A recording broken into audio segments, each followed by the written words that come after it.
kadib markii ay ku guuldareysteen inay ku guuleystaan koob 2021 ilaa 2022 Barcelona ayaa isha ku haysa xilli ciyaareed aad u wanaagsan 9 bilood ee soo socda. Inkastoo kooxda ay haysato dhaqaale xumo, Xavi ayaa la siiyay awoodda uu ku soo qaadan karo ciyaartoy cusub oo muhiim ah. Kooxda reer Catalan ayaa kharash gareysay in ka badan 150 milyan oo euro xilli ciyaareedkan si ay ula saxiixdaan Rafinha, Roberto Lewandowski iyo Jules Koundé. Imaatanka ciyaartoyda cusub ayaa wax ka bedeli doonta kooxda Barca iyadoo qaar ka mid ah ciyaartoydii hore u joogay ay haatan mustaqbal aan la hubin ku wajahayaan Camp Nou. Xavi ayaa isu keenay weeraryahano suurtagal ah xilli ciyaareedkan, laga soo bilaabo saxiixyada cusub ee Lewandowski iyo Rafinha ilaa xidigaha joogtada ah ee Ousmane Dembele iyo Ansu Fati. Barcelona uma eka in ay xilli ciyaareedkan ka gaabin doonto gool dhalinta. Marc-Andre ter Stegen ayaa waxa booskiisa kula tartamaya goolhaye Inaki Bena kadib bixitaankii Neto ee Bournemouth. Dhanka daafaca, Xavi ayaa daafacyada dhexe soo kordhiyay iyadoo Jules Koundé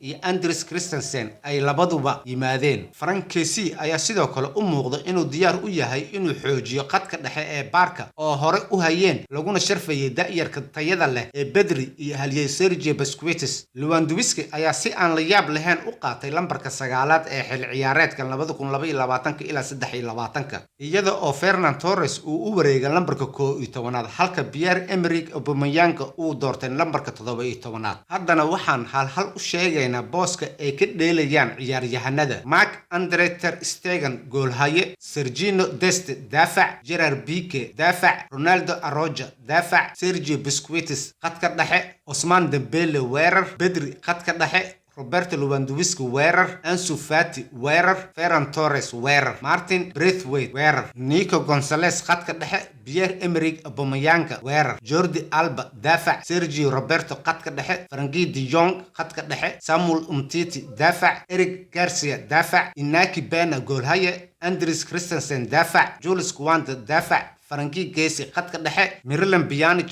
khadka dhexe, Alex Collado khadka dhexe, Memphis Depay weerar, Rafinha weerar. Xidigii hore ee khadka dhexe ee kooxda Barcelona Xavi ayaa bilaabay xilli ciyaareedkiisii ugu horeeyay ee buuxa ee kooxda kadib markii uu yimid November 2021. 24 sano jirkan ayaa badiyay 54.1% kulamadii uu hogaaminayay xilli ciyaareedkii hore, waxaana uu hiigsan doonaa guulo waaweyn 2022 ilaa 23. waxaa caawin doona walaalkiisa Oscar Hernandez iyo Sergio Alegre. Xavi ayaa la shaqeyn doonaan kaaliye macallin Oscar Hernandez, kaaliye macallin Sergio Alegre, macalinka jimicsiga Ivan Torres, macallin goolhaye Jose Roman de la Fuente, falanqeeye Sergio Garcia, falanqeeye Toni Lobo, falanqeeye David Pratis. Sidee ayay Barcelona u safan doontaa xilli ciyaareedkan kadib markii ay xagaagii keeneen 5 ciyaartoy oo cusub? Kooxda Barcelona ayaa si weyn u eegi doonta xilli ciyaareedkii 2022 ilaa 23. Xavi waxa uu door biday shaxda 4-3-3